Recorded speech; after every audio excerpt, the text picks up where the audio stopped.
Hello বন্ধুরা, সবাই কেমন আছেন?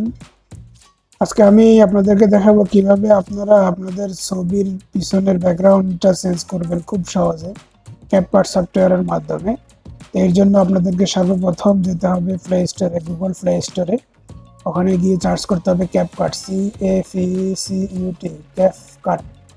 ক্যাপকাট সফটওয়্যার লিখে সার্চ করলে এই যে সফটওয়্যারটা আসছে, 7 মিলিয়ন রিভিউজ, 50 মিলিয়ন ডাউনলোডস।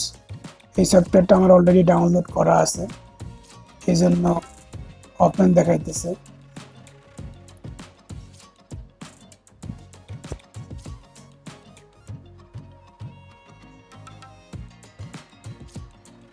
এখন সফটওয়্যারটা ওপেন করব।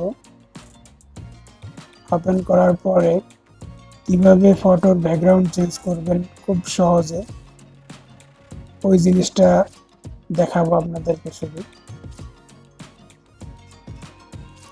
এখন যেতে হবে ক্যাপকাটের ভিতরে নিউ প্রজেক্ট, তারপরে যেতে হবে ফটোজে। এক পাশে ভিডিও, এক পাশে ফটো আছে।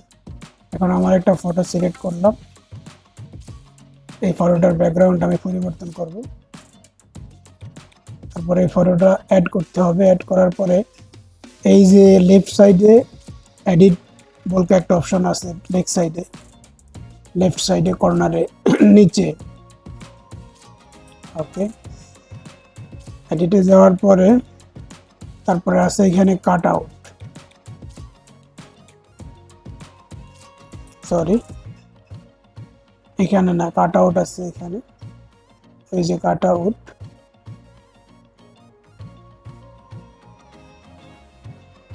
এই কাট আউটে যেতে হবে। তারপরে প্রথমে তিনটা অপশন আসছে। প্রথমে আসছে রিমুভ ব্যাকগ্রাউন্ড, এটাতে ক্লিক করার সাথে সাথে আপনাদের ফটো ব্যাকগ্রাউন্ড চেঞ্জ হয়ে যাবে। ফটো ব্যাকগ্রাউন্ড আর থাকবে না, দেখছেন? ফটো ব্যাকগ্রাউন্ড নাই। এভাবে আপনারা যে কোনো ফটো ব্যাকগ্রাউন্ড পরিবর্তন করতে পারেন।